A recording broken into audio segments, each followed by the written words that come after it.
बोलो गणेश जी महाराज की जय। एक दिन गणेश जी का मेला लग रहा था, सब कोई मेले में जा रहे थे। एक छोटी सी लड़की थी, उसने अपनी माँ से जिद करने लगी, मैं तो मेले में जाऊंगी। वह बोली, माँ बोले कि बहुत भीड़ होगी, किधर तू गिर पड़ जाएगी, पर नहीं मानी। तो उसने माँ से 2 लड्डू और 1 घंटी में पानी लिया। बोली, एक लड्डू तो गणेश जी को महाराज को खिलाकर पानी पिला देना, दूसरा लड्डू तू खाकर पानी पी लेना। लड़की मेले में चली गई। मेला खत्म होने पर सब अपने अपने घर आने लगे। लड़की वहीं बैठ गई। वह बोली, एक लड्डू तुमको, एक लड्डू मुझको। इस तरह सारी रात बीत गई। गणेश जी ने सोचा कि लड्डू नहीं खाऊंगा तो लड़की घर नहीं जाएगी। छोटा सा रूप बनाकर आया, लड़की से एक लड्डू लेकर खाया, पानी पी लिया। कहा कि कुछ मांगे। लड़की बोली, अन्न मांगू, धन मांगू, लक्ष्मी मांगू, नौखंड महल मांगू, बांदी मांगू, खूंटी हार, शेष भट्टार, रुंझुन बैल, बस इतना ही मांगू। गणेश जी बोले, छोटी सी दिखती है पर सब कुछ मांग लिया, अब तेरे घर जात सब कुछ मिलेगा। घर आई तो लड़की की माँ बोली, इतनी देर कहाँ लगाई। लड़की कहने लगी, मैं गणेश जी को लड्डू खिलाकर पानी पिलाकर गणेश जी महाराज की कृपा से सब कुछ हो गया। गणेश जी महाराज जैसे उसको दिया वैसे कहते सुनते हमारे परिवार को, सुनने वालों को, सबको देना।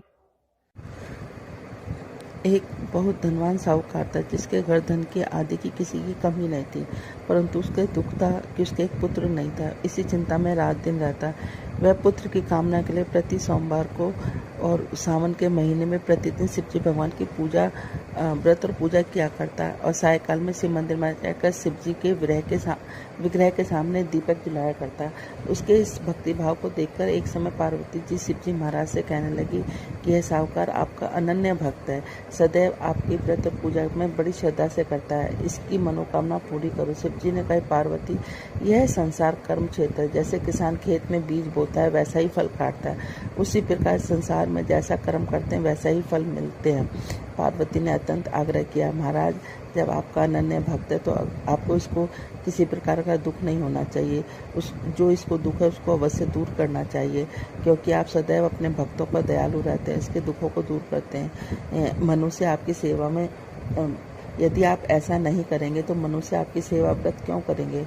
पार्वती के आग्रह को देखकर महाराज बोले, पार्वती, कोई भी पुत्र नहीं है, इस चिंता में यह अति दुखी रहता है। इसके भाग्य में पुत्र न होने से इसकी पुत्र की प्राप्ति का वर देता हूँ, परंतु यह पुत्र केवल 16 वर्ष का होगा। इसके पश्चात इसकी मृत्यु प्राप्त होगी, इससे अधिक मैं कुछ नहीं कर सकता। यह बात सुनकर साहूकार सुन रहा था।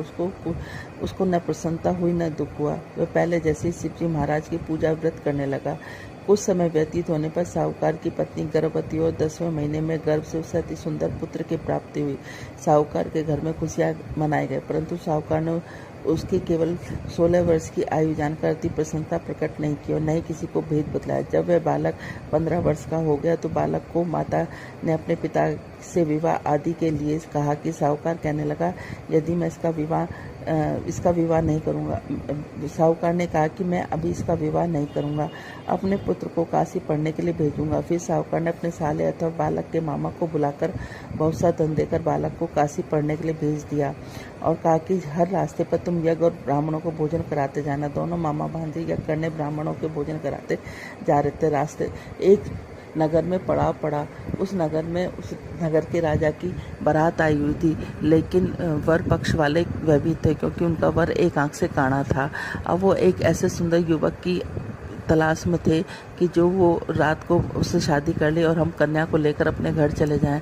जब उन्होंने मामा भांजे को देखा तो कहा कि हमें एक थोड़ी देर के लिए अपने लड़के को हमें उधार दे दो। उसने कहा, कहीं ऐसा भी होता है कि हम तुम्हें बहुत सा धन देंगे। मामा ने कुछ सोचते हुए उसको दे दिया। जब सारा विवाह संपन्न हो गया तो जब फेरे पड़ने लगे, सब विवाह संपन्न हो गया। वो भांजा बहुत सुंदर था, सब देखकर बहुत खुश हो रहे थे कि जो ना उस राजा की लड़की को कन्या वर बहुत अच्छा मिला है।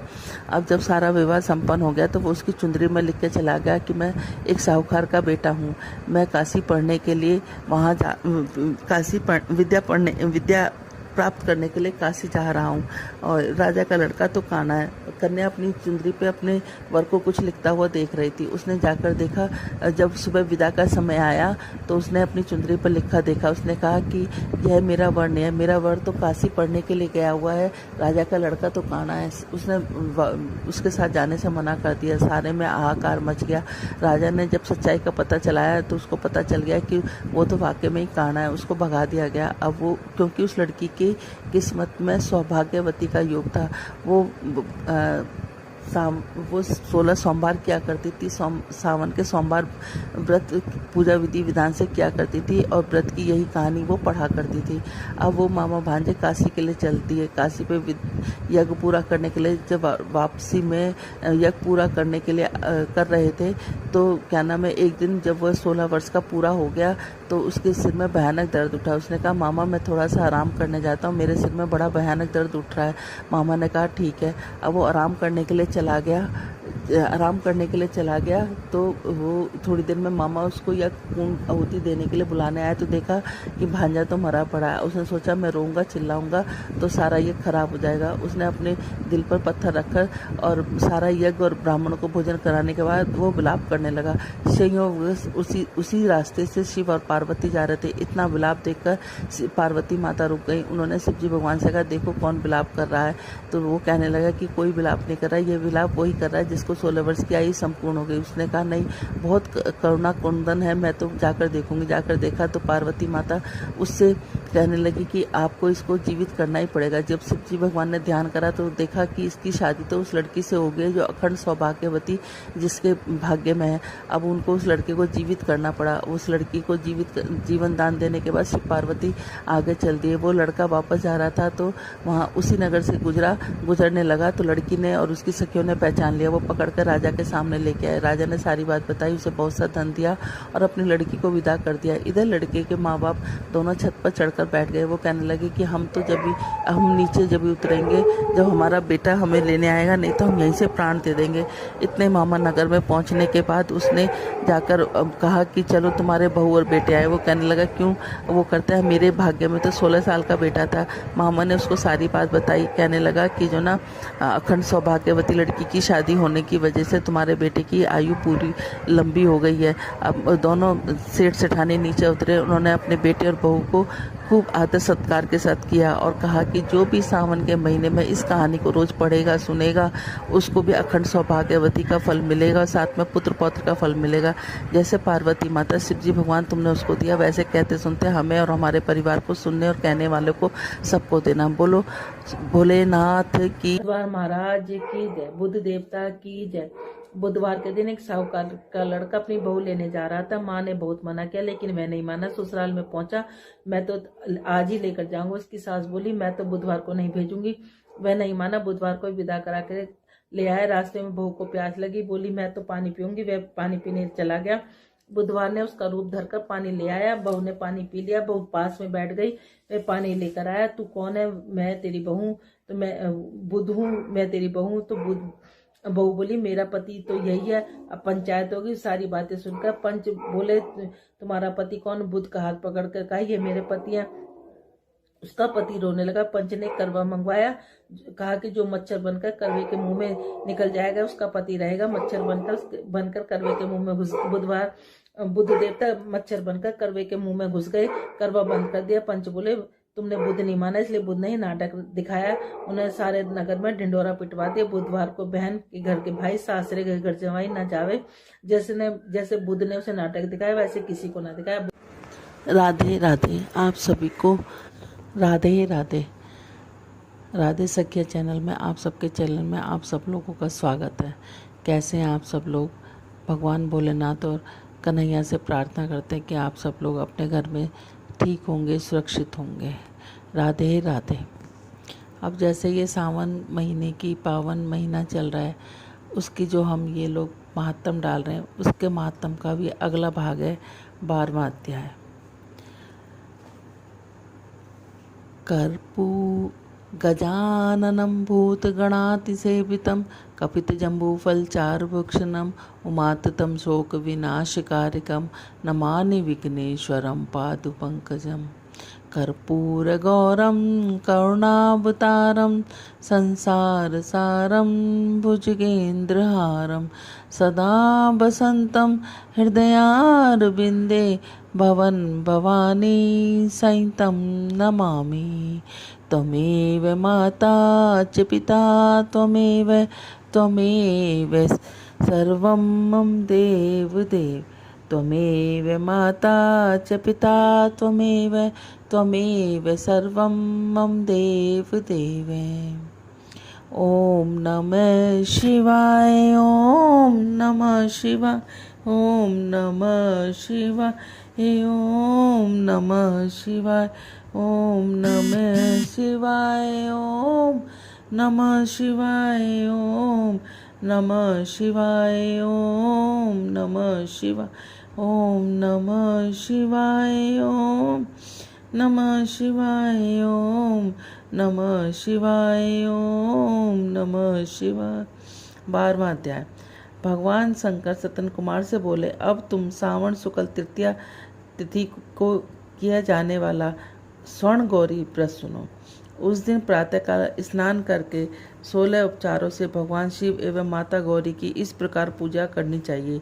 हे देवादिदेव, मेरे द्वारा की गई पूजा को आप स्वीकार करें। गौरी माता के व्रत की पूर्ति के लिए 16 बायने दंपति को देकर कहना चाहिए कि मैं गौरी माता के प्रति व्रत पूर्ति के लिए उत्तम ब्राह्मण दंपतियों को बायना देती हूँ। चावल के आटे से निर्मित 16 पकवान बांस की 16 टोकरियों में रखकर उन पर वस्त्र रखकर सपत्नी 16 ब्राह्मणों को बुलाकर निवेदन करें। मैं व्रत की संपूर्णता और फल प्राप्ति के लिए यह बायना देती हूँ। अलंकार आदि से संपन्न प्रतिव्रता धर्मयुक्त शोभन सुभाषिनी इसे आप स्वीकार करें। इस प्रकार 16, 8, 4 या एक वर्ष करके उद्यापन करना चाहिए। पूजा की समाप्ति तथा कथा श्रवण का व्यास जी का पूजन करना चाहिए। सतन कुमार भगवान शंकर से बोले, हे प्रभु, इस व्रत की सबसे पहले किसने किया, इसका क्या महत्व है, उद्यापन किस विधि से का है, इसके जानने की मेरी तीव्र उत्कंठा है। भगवान भोलेनाथ ने कहा, हे ब्रह्मा पुत्र सतन कुमार, मैं तुम्हारी जिज्ञासा अवश्य पूर्ति करूँगा। प्राचीन काल में सरस्वती नदी के तट पर सुबिला महानगरी थी। उसका राजा का नाम चंद्रप्रभा था। उसके महादेवी और विशाला नाम की 2 रूप लावण्य युक्त पत्नियां थीं। राजा चंद्रप्रभा महादेवी रानी को अधिक प्यार करता था। राजा उस पर अपनी जान छिड़कता था। एक दिन राजा शिकार खेलने के लिए वन में गया। वहाँ उसने सरदुल, सिंह, बरहा, अरना, भैंसे, हाथी आदि का शिकार किया। अब राजा को प्यास व्याकुल करने लगी। राजा वन में पानी के लिए इधर उधर घूमने लगा। घूमते हुए एक तालाब पर पहुंचा। उसने तालाब के जल से अपनी प्यास बुझाई। पानी पीने के बाद राजा ने इधर उधर देखा तो उसने देखा कि तालाब के किनारे कुछ अप्सराएं गौरी की पूजा कर रही हैं। राजा ने उनसे पूछा, आप किसकी पूजा कर रही हैं? अप्सराओं ने उत्तर दिया, हम स्वर्ण गौरी का पूजन कर रहे हैं। राजा ने पूछा, देवियों, इस व्रत को करने की विधि व व्रत का क्या फल मिलता है, बताने की कृपा करें। अप्सराओं ने उत्तर दिया, सावन शुक्ल तृतीया के दिन यह व्रत किया जाता है। इस व्रत में भगवान शंकर, भगवती माता पार्वती का पूजन किया जाता है। इस व्रत में 16 धागों का डोरा पुरुष अपने दाएं हाथ में और स्त्री अपने बाएं हाथ में बांधती है। यही इस व्रत को करने की विधि है। इस व्रत को करने से भगवान शंकर की कृपा से सब मनोकामना पूरी होती है। यही इस व्रत का फल है। यह सुनकर राजा चंद्रप्रभा ने भी श्रावण मास की शुक्ल पक्ष की तृतीया को अपने दाईं भुजा में 16 धागों का डोरा बांधकर व्रत किया। राजा ने कहा, हे माता गौरी, मैं इस डोरे के व्रत के लिए बांधता हूँ, मेरे ऊपर आप कृपा करना। इस प्रकार व्रत धारण कर राजा अपने महलों में आ गया। रानी महादेवी के हाथों में दाएं हाथ में बंधे डोरे को देखा तो पूछा, यह क्या है? इस पर राजा ने व्रत के बारे में बतला दिया। इस पर रानी क्रोध में भर गई और राजा के हाथ से बंधे डोरे को तोड़कर एक सूखे पेड़ पर बांध दिया। राजा ने रानी से कहा, ऐसा कर तुमने अच्छा नहीं किया। अब तुमने माता गौरी का अपमान किया। इधर राजा की दूसरी रानी ने देखा कि सूखे पेड़ डोरे के प्रभाव से हरा भरा हो गया। छोटी रानी ने उस डोरे को अपनी बाईं भुजा में बांध लिया। इस प्रकार ऐसा करने से छोटी रानी डोरे के प्रभाव से राजा को सर्व अधिक प्रिय हो गई। इधर बड़ी रानी व्रत का अपमान करने के द्वारा राजा के द्वारा त्याग देने के कारण दुखी होकर वन में चली गई। वन में वह महादेवी का ध्यान कर पवित्र मुनियों के आश्रम में ठहरी, परंतु मुनियों ने उसे देखकर कहा, अरे पिशाचनी, यहाँ से चली जा। राजा और मुनियों के द्वारा तिरस्कार रानी महादेवी घोर जंगल में घूमती हुई थक कर एक जगह पर बैठ गई। वह गौरी का स्मरण कर पश्चाताप के आंसू बहाने लगी। रानी के दुख को देखकर देवी उस पर दया आ गई और दर्शन दिए। रानी ने देवी को दंडवत प्रणाम किया और उसकी स्तुति करी। हे देवी, आपकी जय हो, आपको बारंबार नमस्कार। भक्त वर पद आपकी जय हो, हे मांगल्य रूपे आपकी जय हो। इस प्रकार भक्ति के द्वारा देवी से वर प्राप्त करके बड़ी रानी ने गौरी अर्चना करके व्रत किया। व्रत के प्रभाव से राजा बड़ी रानी महादेवी बनों से महलों में आ गई। देवी के प्रसाद से राजा और उसकी दोनों रानियों की सब इच्छाएं पूरी हुई। दोनों रानियां सहित राजा संपूर्ण राज्य का उपयोग कर समृद्धिशाली हो गया। अंत में राजा व दोनों रानियां देह त्याग कर शिवलोक चली गईं। शिव जी बोले, हे तात, शोभना पार्वती का व्रत करता है। जो कोई शोभना पार्वती का व्रत करता है, मेरा तथा पार्वती का अत्यंत प्रिय प्राणी हो जाता है। इस लोक में सुख सुविधा भोग कर अपने शत्रुओं पर विजय प्राप्त करके अंत में मेरे लोक को चला जाता है। अब मैं तुम्हें इस व्रत की उद्यापन विधि बतलाता हूँ। शुभ तिथि, शुभ वार, चंद्र बल, तारा बल हो जाने पर मंडल में अष्टदल कमल के ऊपर धन्य उसके ऊपर घट स्थापित करना चाहिए। उस घट में 16 पल का बना तांबे का पूर्ण पात्र रखना चाहिए। उस पूर्ण पात्र में तिल भरकर उसके ऊपर पार्वती और भगवान शंकर की प्रतिमा रखनी चाहिए। उसके ऊपर 2 श्वेत, काले और सफ़ेद रंग का यज्ञोपवीत रखना चाहिए। विधि पूर्वक वेद मंत्रों से पूजन कराकर रात में जागरण करना चाहिए। अगले दिन प्रातःकाल पूजन कर हवन करें। पहले ग्रह होम फिर आधार होम करना चाहिए। जो मिश्रित तिल को भी घी में मिलाकर 1000 या 100 प्रधान आहुति देनी चाहिए। इसके पश्चात वस्त्र, अलंकार, धेनु आदि से आचार्य की पूजा करनी चाहिए। 16 बायने निकालकर ब्राह्मणों को देने चाहिए। उन्हें भोजन कराना चाहिए। भोजन उपरांत दक्षिणा भी देनी चाहिए। इसके बाद अपने मित्रों संबंधियों को भोजन कराना चाहिए और स्वयं भी भोजन करना चाहिए। बोलो श्रावण महात्म की जय। ओम नमः शिवाय, ओम नमः शिवाय, ओम नमः शिवाय, ओम नमः शिवाय, ओम नमः शिवाय, ओम नमः शिवाय, ओम नमः शिवाय, ओम नमः शिवाय, ओम नमः शिवाय, ओम नमः शिवाय, ओम नमः शिवाय, ओम नमः शिवाय। मेरे बाबा कमाल कर बैठे, भोले बाबा कमाल कर बैठे, गौरा मैया से प्यार कर बैठे, गौरा मैया से प्यार कर बैठे। मेरे बाबा कमाल कर बैठे, मेरे बाबा कमाल कर बैठे, गौरा मैया से प्यार कर बैठे, गौरा मैया से प्यार कर बैठे। देखो गंगा ने धर्म काम लिया,